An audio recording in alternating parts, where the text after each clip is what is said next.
Ce que vous allez entendre aujourd'hui n'est pas une simple dispute politique. Ce n'est pas un énième débat entre partis. C'est un séisme institutionnel dont les secousses risquent de faire basculer la Côte d'Ivoire. Au moment où je vous parle, dans le secret des cabinets ministériels à Abidjan, les règles du jeu démocratique viennent d'être littéralement pulvérisées. Par une ordonnance surprise, signée en urgence, le pouvoir exécutif vient de prononcer la dissolution pure et simple de la Commission électorale indépendante, la CEI. L'arbitre des élections, le garant de la paix civile, la structure même qui a coûté tant d'années de négociations et de larmes au peuple ivoirien, vient d'être balayée d'un simple trait de plume présidentiel. Pour le citoyen lambda, cela ressemble à une bataille technique de juristes. Ne vous y trompez pas, c'est un coup de force chirurgicale. En contournant le Parlement, en évitant le débat public, le régime vient de s'octroyer le pouvoir absolu de réécrire seul, dans l'ombre, la composition et les règles de la future machine électorale. C'est le contrôle total du scrutin qui se joue en coulisses.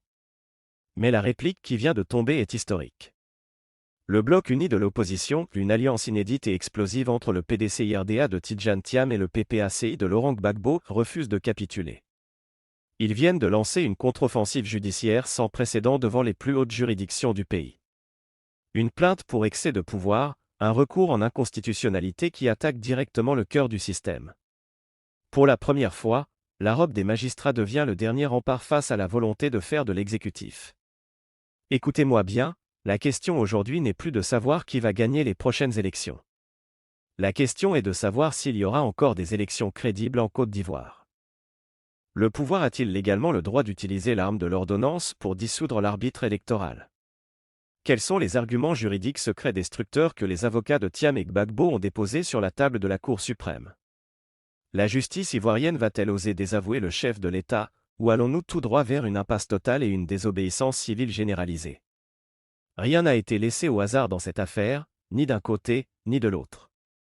Dans ce grand format d'investigation exceptionnel de 30 minutes sur Geopolitica News, nous allons briser l'omerta, ouvrir les codes de loi, et analyser de manière clinique ce face-à-face explosif qui met le feu aux poudres à Abidjan. Ne coupez surtout pas, restez connectés, les masques tombent, et l'histoire s'écrit maintenant. On commence. Installez-vous confortablement, et bienvenue à tous sur Geopolitica News pour ce grand format exceptionnel. Pour le grand public, pour l'Ivoirien moyen qui se bat chaque jour contre la vie chère, le droit constitutionnel peut sembler être une matière totalement abstraite. On se dit souvent que les textes de loi, les décrets et les recours administratifs sont des querelles de juristes, des débats de salon réservés à une élite en robe noire ou à des politiciens déconnectés du réel, confortablement installés dans leur villa de Cocody. Mais en Côte d'Ivoire, la réalité est tout autre. Dans notre histoire récente, le droit et la politique ont toujours été intimement, cruellement liés. Et s'il y a bien une institution qui cristallise à elle seule toutes les passions, toutes les tensions et, malheureusement, les crises les plus douloureuses de notre pays, c'est la Commission électorale indépendante. La CEI. Pourquoi? Parce qu'en politique, il y a une règle d'or universelle, quiconque contrôle l'arbitre contrôle l'issue du match. La CEI n'est pas une simple administration parmi tant d'autres, elle est l'organe qui décide qui vote, comment on vote, et surtout, qui a gagné. Elle est le cœur battant de la légitimité démocratique. C'est pour cela que la décision du pouvoir exécutif de dissoudre cette commission par le biais d'une ordonnance présidentielle, c'est-à-dire en contournant l'Assemblée nationale et le Sénat, a agi comme une étincelle sur une poudrière.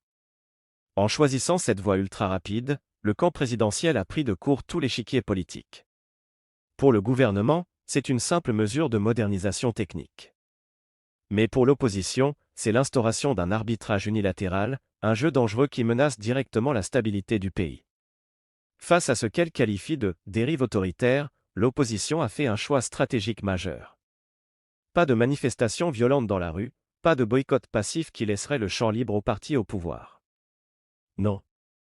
Le PDCIRDA de Tidjane Thiam et le PPACI de Laurent Gbagbo ont décidé d'unir leurs forces pour mener la bataille du droit pur. En déposant une plainte collective pour excès de pouvoir devant la chambre administrative de la Cour suprême, ils forcent le régime à s'expliquer devant les juges. C'est un moment de vérité historique, la justice ivoirienne aura-t-elle le courage de dire le droit face au pouvoir politique? Dans ce grand décryptage de 30 minutes, nous allons analyser cette affaire de manière chirurgicale, sans passion, en nous appuyant uniquement sur les textes juridiques et les faits politiques. Voici la feuille de route de notre enquête. Dans la première partie, nous analyserons l'arme de l'ordonnance. Nous verrons comment le pouvoir justifie légalement sa décision et pourquoi il a choisi de court-circuiter le Parlement. Dans la deuxième partie, nous décortiquerons la riposte du PDCI et du PPACI. Nous examinerons leurs arguments juridiques dévastateurs, notamment le fameux principe du parallélisme des formes et les traités de la CEDEAO. Dans la troisième partie, nous plongerons au cœur du recours pour excès de pouvoir pour comprendre la procédure exacte devant la Cour suprême. Dans la quatrième partie, nous soulèverons le tapis du droit pour révéler les véritables calculs politiques et les enjeux de pouvoir cachés derrière cette bataille de textes. Enfin, dans la cinquième partie, nous tracerons la suite logique des choses à Abidjan à travers les 3 scénarios de la bascule institutionnelle qui se dessinent déjà.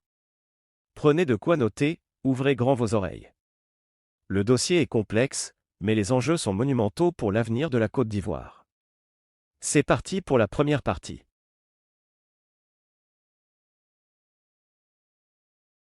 Entrons maintenant dans le vif du sujet, au cœur de la machine d'État, avec notre première partie, l'arme de l'ordonnance.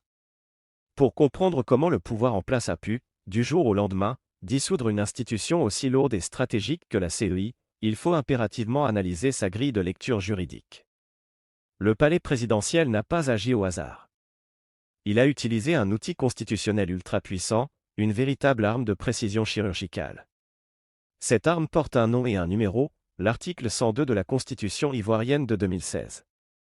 Que dit cet article fondamental ? Il stipule que le président de la République peut, pour l'exécution de son programme, demander au Parlement l'autorisation de prendre par ordonnance, pendant un délai limité, des mesures qui sont normalement du domaine de la loi. Pour faire simple et vulgarisé pour tout le monde, en temps normal, pour modifier ou dissoudre une institution comme la CEI, le gouvernement doit rédiger un projet de loi, l'envoyer à l'Assemblée nationale, le faire examiner en commission, subir les amendements de l'opposition, puis le faire voter par les députés et les sénateurs. C'est la navette parlementaire classique. C'est long, c'est public, et c'est politiquement coûteux. Mais en utilisant l'article 102, le pouvoir exécutif court-circuite totalement ce processus. Comment ? En s'appuyant au préalable sur une loi d'habilitation. C'est le premier argument juridique massif du camp présidentiel. Les juristes du RHDP expliquent que le Parlement ou le parti au pouvoir détient une majorité confortable à voter une loi qui donne expressément carte blanche au chef de l'État pour légiférer par ordonnance dans des domaines bien précis, notamment l'organisation administrative de l'État. Pour la présidence, le décret de dissolution est donc d'une légalité technique absolue, le Parlement a délégué son pouvoir au président, et le président a tranché. Le deuxième argument du pouvoir, c'est le principe de la célérité et de la continuité de l'État. En droit public, l'exécutif est le garant de l'ordre public et de la bonne marche des institutions. Le camp présidentiel soutient que la réforme de la CEI était devenue une urgence nationale absolue. Attendre les sessions parlementaires ordinaires, laisser traîner les débats pendant des semaines dans l'hémicycle face à une opposition prête à faire de l'obstruction systématique, c'était prendre le risque de paralyser le calendrier électoral. Pour les faucons du régime, l'ordonnance est l'outil de la responsabilité, elle permet d'aller vite, de trancher les nœuds gordiens et d'assurer que les structures de l'État soient prêtes en temps et en heure. Enfin, le troisième pilier de la défense du pouvoir repose sur la procédure de ratification a posteriori. Les avocats de l'État rappellent qu'une ordonnance n'est pas un pouvoir dictatorial ou discrétionnaire définitif. La Constitution oblige le gouvernement à déposer un projet de loi de ratification devant le Parlement avant une date limite. Le pouvoir affirme donc haut et fort qu'il ne viole pas la démocratie, puisqu'à accent grave la fin de la procédure, ce sont bien les députés qui viendront valider et légitimer le texte par leur vote. C'est une stratégie de la légalité purement formelle et technique, utiliser le texte de la Constitution pour imposer un fait accompli politique, en amont, tout en promettant de régulariser la situation en aval. Le pouvoir s'est drapé dans la légalité des textes pour masquer l'opportunisme de son agenda politique. Un calcul d'une efficacité redoutable, qui a mis l'opposition au pied du mur, du droit. Mais face à cette stratégie du fait accompli orchestrée par le palais présidentiel, l'opposition ivoirienne n'a pas paniqué. Elle n'a pas appelé à brûler des pneus ni à ériger des barricades. Non. Elle a fait quelque chose de bien plus redoutable pour un pouvoir qui se veut légaliste, elle a sorti les codes de loi. Et la contre-attaque coordonnée du PDCI-RDA et du PPACI est un modèle de guérilla juridique. Pour la première fois, les équipes d'avocats de Tidjane Thiam et de Laurent Gbagbo ont fusionné leurs grilles d'analyse pour dresser un véritable mur du droit face à l'exécutif. Leur riposte ne repose pas sur des slogans politiques, mais sur deux arguments juridiques massifs, deux missiles de précision qui menacent de faire voler en éclats l'ordonnance présidentielle. Le premier pilier de leur contre-attaque, c'est un grand classique du droit public, le principe fondamental du parallélisme des formes. Pour que tout le monde comprenne bien à la maison, en droit administratif, ce principe stipule qu'une décision prise selon une certaine forme ou par une certaine autorité ne peut être modifiée, réformée ou abrogée que selon les mêmes formes ou par la même autorité. C'est la règle d'or de la hiérarchie des normes. Or, qu'en est-il de la CEI? La commission électorale indépendante n'est pas née d'un décret d'un ministre ou d'un caprice de l'exécutif. Elle a été construite, modifiée et structurée au fil des ans par des lois organiques et des lois ordinaires votées de manière souveraine par le Parlement ivoirien. Les avocats de l'opposition martèlent donc cet argument imparable: ce qu'une loi du Parlement a fait, seul un texte de même valeur, c'est-à-dire une autre loi votée par le Parlement, peut le défaire ou le modifier. Un simple acte de l'exécutif, comme une ordonnance, ne peut pas juridiquement détruire ou dissoudre ce que le pouvoir législatif a bâti. Pour le bloc Thiam Gbagbo, il y a ici un excès de pouvoir caractérisé et une violation flagrante de la séparation des pouvoirs inscrite dans notre Constitution. Mais l'opposition ne s'est pas arrêtée là. Elle a dégainé un second argument, encore plus dévastateur, qui place le régime sous le regard de la communauté internationale, le recours au droit supranational, et plus précisément au protocole de la CEDEAO sur la démocratie et la bonne gouvernance. La Côte d'Ivoire est signataire et ratificatrice de ce traité régional. Or, l'article 2 de ce protocole interdit formellement toute modification substantielle des lois électorales dans les 6 mois précédant un scrutin, sauf si un consensus large est obtenu avec la majorité des acteurs politiques. En dissolvant unilatéralement la CEI par ordonnance, sans la moindre concertation, sans consensus, le pouvoir ne viole pas seulement les règles de procédure interne, il piétine les engagements internationaux de la République de Côte d'Ivoire. En droit constitutionnel, les traités internationaux ont une valeur supérieure aux lois et aux ordonnances nationales. C'est ce qu'on appelle le bloc de conventionnalité. Le message envoyé par le Front commun au monde entier est d'une clarté limpide: cette ordonnance est juridiquement nulle, politiquement illégitime, et elle met le pays en marge du droit communautaire ouest-africain. La tenaille est en train de se refermer sur le RHDP, et la bataille ne fait que commencer. Voyons maintenant, dans cette troisième partie, comment va se dérouler concrètement cette bataille du droit. L'opposition ne s'est pas contentée de dénoncer un coup de force dans les médias ou de crier à l'injustice lors de meetings politiques. Non, elle a activé l'arme fatale du droit administratif, le recours pour excès de pouvoir, communément appelé le REP par les spécialistes. Les avocats du Front commun ont officiellement saisi la Chambre administrative de la Cour suprême et le Conseil constitutionnel. Mais qu'est-ce que cela signifie réellement en pratique? Pour le citoyen ordinaire, il faut comprendre que le recours pour excès de pouvoir est le procès fait à un acte, et non à un homme. C'est une procédure d'une puissance absolue en démocratie, car elle permet à n'importe quel justiciable, et ici à des partis politiques majeurs, de demander au juge d'annuler rétroactivement une décision de l'État si celle-ci viole la loi. C'est la légalité contre l'arbitraire. La bataille juridique va entièrement se focaliser sur une question technique fondamentale que les magistrats vont devoir trancher à huis clos: le chef de l'État a-t-il surfé sur un vide juridique ou a-t-il commis un détournement de pouvoir? Pour bien saisir l'impasse, analysons le cœur du dossier déposé par l'opposition. Tout repose sur le périmètre de la fameuse loi d'habilitation votée par le Parlement. Le pouvoir exécutif affirme que cette loi lui donnait les pleins pouvoirs pour réorganiser l'administration. Mais les avocats de l'opposition répliquent avec une logique implacable: une loi d'habilitation générale ne peut jamais autoriser le président à modifier ou détruire une institution de rang quasi-constitutionnel comme la CEI. L'organisation des élections, le découpage électoral et la composition de la commission relèvent du domaine exclusif de la loi formelle, une compétence jalousement gardée par le pouvoir législatif. En clair, le Parlement ne pouvait pas déléguer au président un pouvoir qu'il doit lui-même exercer par le débat public. Si l'ordonnance est validée, cela signifie que la séparation des pouvoirs n'est plus qu'une fiction en Côte d'Ivoire. C'est ici que ce dossier prend une dimension dramatique rare. Sur les épaules des magistrats de la Cour suprême et du Conseil constitutionnel pèse désormais une responsabilité historique. Ce procès est le test ultime de l'indépendance de la magistrature ivoirienne. En coulisses, la tension est maximale. Les juges se retrouvent pris en étau entre la fidélité attendue par le pouvoir exécutif qui les a nommés, et le respect sacré de leur serment face à la Constitution. Si la Cour valide l'ordonnance du palais présidentiel, elle crée un précédent juridique extrêmement dangereux, elle donne un blanc-seing à l'exécutif pour dissoudre n'importe quelle institution de la République par simple décret, sans passer par la case Parlement. Ce serait l'officialisation d'un régime d'hyper-présidentialisme sans contre-pouvoir. Mais si les magistrats osent dire le droit, s'ils constatent l'excès de pouvoir et annulent l'ordonnance, c'est un camouflet politique historique pour le régime d'Alassane Ouattara. Ce serait la preuve que le droit reste supérieur à la force politique.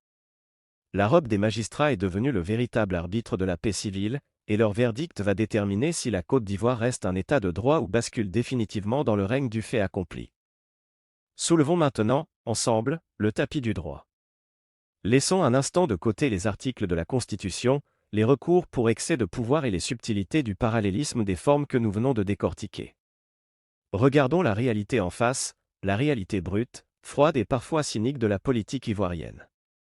Pourquoi le pouvoir en place a-t-il pris le risque colossal d'ouvrir une telle crise constitutionnelle?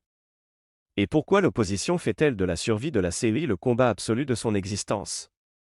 La réponse ne se trouve pas dans les livres de droit.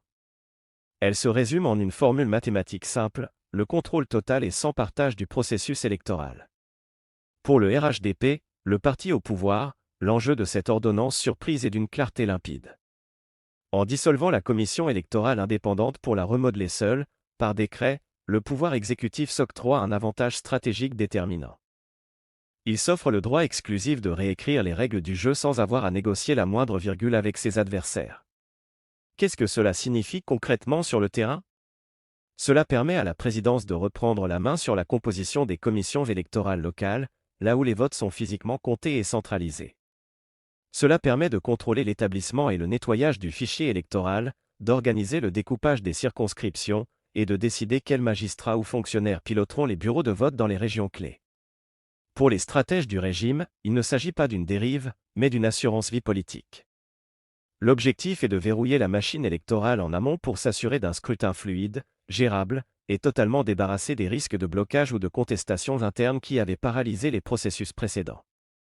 Mais de l'autre côté de l'échiquier, pour le bloc uni de l'opposition, accepter cette ordonnance sans broncher équivaudrait tout simplement à signer son arrêt de mort politique collective. Tidjane Thiam pour le PDCIRDA et Laurent Gbagbo pour le PPACI ont parfaitement compris le piège qui leur est tendu. Ils savent pertinemment que si le pouvoir réussit à concevoir seul le nouvel arbitre électoral, les dés seront pipés avant même que le premier électeur ne glisse son bulletin dans l'urne. Pour eux, ce n'est pas une querelle d'ego, c'est une question de survie démocratique absolue. C'est précisément pour cette raison que l'opposition a choisi de politiser à l'extrême cette bataille juridique. En portant l'affaire devant la Cour suprême, Thiam et Gbagbo transforment un débat technique en un procès public sur la transparence et la légitimité du régime. Ils veulent forcer chaque citoyen, chaque observateur international et chaque bailleur de fonds à regarder ce qui se passe à Abidjan. Ils font le pari que le pouvoir, sous l'effet de la pression médiatique et diplomatique, finira par craindre le coup politique d'un passage en force. La CEI n'est plus une simple administration avec des fonctionnaires et des ordinateurs. Elle est devenue le symbole ultime de la rupture ou du consensus en Côte d'Ivoire. Derrière les sourires de façade et la stabilité économique affichée par Abidjan, la guerre pour le contrôle des urnes a officiellement commencé, et aucun des deux blocs n'a l'intention de reculer d'un seul millimètre. Nous arrivons maintenant à la partie la plus cruciale, la plus attendue et sans doute la plus vertigineuse de notre enquête. Quelle est la suite exacte des choses? Une fois que le Front commun de l'opposition a abattu ses cartes juridiques et que le clan présidentiel se retrouve sous la menace d'une invalidation par la Cour suprême, que va-t-il se passer concrètement à Abidjan dans les jours et les semaines à venir? L'analyse froide, clinique et réaliste de l'échiquier politique ivoirien nous permet de balayer la propagande des deux camps pour dégager trois scénarios de bascule bien distincts. Trois trajectoires majeures qui se dessinent déjà dans l'ombre du pouvoir et qui vont déterminer l'avenir de la nation. Scénario 1, le rejet des recours et le raidissement autoritaire. Le premier scénario, c'est celui de l'alignement des institutions judiciaires sur l'agenda de l'exécutif. Dans cette configuration, la Chambre administrative de la Cour suprême ou le Conseil constitutionnel rejette purement et simplement les recours du PDCIRDA et du PPACI. Les juges invoquent des raisons de sécurité d'État, des vices de forme ou une interprétation ultra-large des pouvoirs de l'ordonnance présidentielle pour valider le texte d'Alassane Ouattara. Le pouvoir gagne alors sa bataille technique sur le papier. Mais attention, la facture politique de cette victoire juridique sera extrêmement lourde. En fermant la porte des tribunaux, le régime prive l'opposition de sa seule voie légale et pacifique de contestation. Tidjane Thiam et Laurent Gbagbo déclareront immédiatement la nouvelle CEI illégitime et mort-née. Ce scénario ouvre grand la porte à un boycott généralisé des futurs scrutins ou, pire, à un appel à la résistance populaire et à des manifestations de rue. Le pays se retrouverait alors replongé dans ses vieux démons, avec le spectre d'une crise préélectorale majeure et d'une instabilité civile que personne ne sait comment contenir. Scénario 2, le compromis forcé et le retour au Parlement. Le deuxième scénario, c'est celui du compromis politique sous haute pression diplomatique et financière. C'est le scénario des coulisses secrètes. Conscient que la fragilisation de la CEI inquiète profondément les partenaires internationaux de la Côte d'Ivoire, les agences de notation et les investisseurs étrangers, le palais d'Abidjan choisit de ne pas jouer avec le feu. Avant même que la Cour suprême ne rende un verdict qui pourrait crisper définitivement le pays, le chef de l'État choisit de faire une retraite stratégique. Le pouvoir retire discrètement son ordonnance et accepte de réintroduire le projet de réforme de la CEI par la voie classique, celle du Parlement. Des négociations s'ouvrent alors à l'Assemblée nationale entre la majorité RHDP et les députés du bloc Thiam Gbagbo. C'est le scénario du retour à la raison d'État, de la recherche d'un consensus minimum sur la composition de l'arbitre électoral pour sauver les apparences démocratiques et rassurer les marchés. Mais ce choix exige que les faucons du régime acceptent de partager une partie du contrôle des urnes, ce qui provoquera inévitablement des fractures internes au sein du parti au pouvoir. Scénario 3, l'impasse totale et la désobéissance institutionnelle. Enfin, le troisième scénario, le plus lourd de conséquences à court terme, c'est celui de la rupture consommée et de la paralysie de l'appareil électoral. Si le pouvoir maintient son ordonnance envers et contre tout, et que la justice valide ce choix, l'opposition décide d'activer l'arme de la désobéissance institutionnelle. Le PDCI-RDA et le PPACI refusent catégoriquement d'envoyer le moindre représentant siéger dans la nouvelle commission calquée par l'exécutif. Il ordonne à leur structure locale de boycotter l'établissement et la révision de la liste électorale. Le pays se retrouve alors face à une situation inédite et explosive, une CEI purement monocolore, ne représentant que le parti au pouvoir, organisant un scrutin pour elle-même. Un tel processus perdrait instantanément toute forme de crédibilité aux yeux de l'Union africaine, de la CEDEAO et des grands bailleurs de fonds internationaux. La Côte d'Ivoire verrait sa signature économique s'effondrer, son modèle de croissance par l'investissement étranger se gripper, et sa légitimité politique internationale s'évaporer. Ce scénario de l'impasse totale est la hantise absolue des milieux d'affaires, car il fait basculer le pays dans l'inconnu le plus total. Quelle que soit la trajectoire qui va l'emporter dans les prochains jours, la Côte d'Ivoire s'avance désormais sur une corde raide, au-dessus du vide. Le coup de force de l'ordonnance a brisé le fragile miroir du consensus politique, et chaque acteur de ce drame sait que le moindre faux pas sera fatal. Le compte à rebours institutionnel est lancé. Pour conclure ce grand décryptage, la crise ouverte autour de la commission électorale indépendante nous rappelle une vérité fondamentale: la solidité d'une nation et la maturité d'une démocratie ne se mesurent pas à la beauté de ses infrastructures, au nombre de ses ponts ou au chiffre de sa croissance économique. Elles se mesurent au respect sacré de ses procédures juridiques et à l'indépendance absolue de ses institutions arbitrales. En choisissant la voie de l'ordonnance pour trancher un nœud gordien aussi éminemment politique, le pouvoir exécutif a ouvert une boîte de Pandore. Une boîte où la légalité technique et formelle défie ouvertement la légitimité démocratique et le consensus historique. Mais la réplique coordonnée, méthodique et exclusivement légale du PDCI-RDA et du PPACI prouve que l'opposition ivoirienne a opéré sa propre mue. Elle refuse le piège de la violence et a décidé de faire du droit son arme de résistance principale. C'est un test historique pour l'avenir de la Côte d'Ivoire. Les jours qui viennent nous diront si le pays s'appuie sur des institutions fortes capables de dire le droit face aux puissants, ou si les textes ne sont que des paravents constitutionnels au service d'un clan. Une chose est sûre, le miroir de la sérénité affiché par Abidjan vient de se briser. C'est la fin de ce long format d'investigation, mais notre échange ne fait que commencer. C'est maintenant à vous de prendre la parole dans l'espace commentaire, juste en dessous. Dites-moi avec franchise ce que vous pensez de ce bras de fer inédit. Croyez-vous que l'argument du parallélisme des formes invoquées par Tidjane Thiam et Laurent Gbagbo va faire plier le pouvoir? Pensez-vous que la justice ivoirienne saura faire preuve d'une indépendance totale dans ce procès historique? Quel scénario vous semble le plus probable pour les semaines à venir à Abidjan? Écrivez-moi vos grilles de lecture détaillées. Je lirai vos commentaires avec beaucoup d'attention et je répondrai à un maximum d'entre vous pour faire vivre le débat. Si vous appréciez ce travail d'analyse rigoureux, sourcé, indépendant et sans aucune langue de bois sur l'actualité et la géopolitique africaine, montrez votre soutien à la chaîne, lâchez un énorme pouce bleu dès maintenant. C'est ce qui aide le plus notre travail à être propulsé par l'algorithme YouTube. Abonnez-vous à Geopolitica News pour ne manquer aucun de nos prochains grands formats, et activez la cloche des notifications pour être prévenu en temps réel dès qu'une nouvelle enquête est en ligne. Partagez massivement cette vidéo autour de vous pour éclairer le débat public. Un grand merci pour votre fidélité, votre écoute et votre soutien précieux. Prenez soin de vous, gardez votre esprit critique bien éveillé, restez vigilant, et on se retrouve très vite pour un prochain décryptage géopolitique.